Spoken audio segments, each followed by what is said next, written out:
আজকে আমি গাড়িতে আসতে আসতে আমার সহধর্মিনীর সাথে কথা বলছিলাম। শুনো, বিতর্কিত যারা করতে চায় তাদের ব্যাপারটা অনেকটা এমন। সে বললো কেমন? আমি বললাম শোনো, তোমাকে দিয়ে এক্সাম্পল দিচ্ছি।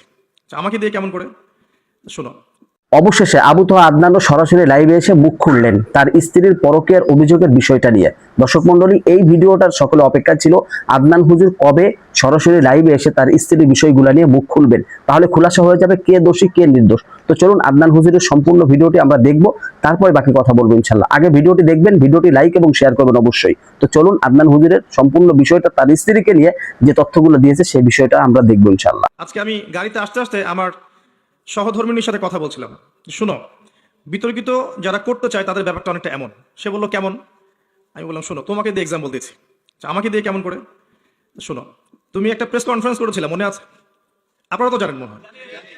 সেখানে সে বলেছে যে ঠিক আমি যেমন উনিও তেমন। একেবারেই নিরীহ সাধারণ একটা মানুষ। ঠিক আমি যেমন, ঠিক উনি যেমন, ঠিক আমি যেমন, আমরা প্রত্যেকেই নিরীহ মানুষ। আমি কিছুই জানি না, আমি এই অঙ্গনের মানুষও না। আমি আবারও বলি, আমি এই অঙ্গনের মানুষও না। আমি ওনাকে অনেক ভালোবাসি, আমি ওনাকে অনেক ভালোবাসি। আমি আপনাদের বোন, জাস্ট আমি ওনাকে ফিরে পেতে চাই। আমি আপনাদের বোন, আপনারা সবাই আমাকে একটু হেল্প করবেন। আমি আপনাদের বোন, আমি আর এর বেশি কিছু আপনাদেরকে আমি বলতে পারতেছি না। আমি মাঝে মাঝে ওর কনফারেন্সটা দেখি এবং আমি আল্লাহ শুকরিয়া আদায় করি যে আল্লাহ পাক এমন একজন সাহসী স্ত্রী আমার ঘরের মধ্যে দিয়েছে। আলহামদুলিল্লাহ, আমরা দোয়া করি আল্লাহ পাক তার নেক হায়াতকে লম্বা করুন। তো সে একটা জায়গায় বলেছে যে মানে আমার ইনোসেন্স বুঝাতে, আমি যে অপরাধ করিনি বা আমি যে অপরাধী নই, আমি যে অসহায় সাধারণ একটা মানুষ, এটা বোঝাতে গিয়ে সে বলেছে ঠিক আমি যেমন উনিও তেমন। ঠিক আমি যেমন উনিও তেমন, দুইবার রিপিট করেছে। মানে ও বোঝাতে যাচ্ছে ও যেমন একটা সাধারণ মানুষ, জনগণ, আমার স্বামীও তেমনই। তিনি কোনো দল, কোনো মত, কোনো শত্রু মিত্র কারোর সাথে জড়িত নন। আমার স্বামীকে আমার কাছে ফিরিয়ে দিন, না হলে আমাকে তার কাছে নিয়ে যান, এরকম করে বলেছে না?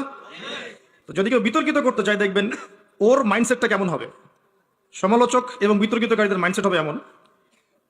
আদনান সাহেবের স্ত্রী বলেছেন ঠিক আমি যেমন উনিও তেমন। অতএব সাবেকুন নাহার আদনান সাহেবের স্ত্রী, তিনি প্রমাণ করলেন যে আদনান সাহেবও একজন মহিলা।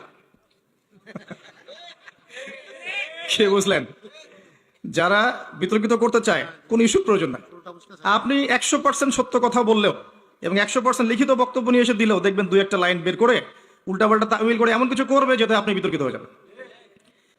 তবে হ্যাঁ, একটা বিষয় আমি মানি এবং বিশ্বাস করি, আমি আমার পুরো জীবনে দেখেছি যে আপনি যদি সৎ হন এবং কোরআন এবং সুন্নাহ অনুযায়ী আল্লাহর দৃষ্টিতে আপনি যদি নিরপরাধ হন, সৎ হন, হকের উপর থাকেন, আল্লাহ আপনার পক্ষ থেকে জবাব দিয়ে দিবেন ইনশাআল্লাহ। আপনি পৃথিবীতে থাকেন আর নাই থাকেন, আল্লাহ আপনার পক্ষ থেকে জবাব দিয়ে দিবেন ইনশাআল্লাহ। যুগে যুগে হয়েছে। যাই হোক দর্শক মন্ডলী, আপনারা আদনান হুজুরের সম্পূর্ণ ভিডিওটি দেখতে পারলেন, তার কথাগুলো শুনতে পারলেন, তার স্ত্রীকে নিয়ে যে তথ্যগুলো দিয়েছে। অবশ্যই আপনার মতামত জানার চেষ্টা করবো ইনশাল্লাহ। আপনার মতামত কমেন্ট বক্সে কমেন্ট করে জানাবেন।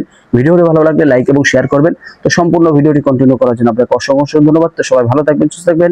আসসালামু আলাইকুম ওয়া রাহমাতুল্লাহি ওয়া বারাকাতুহু।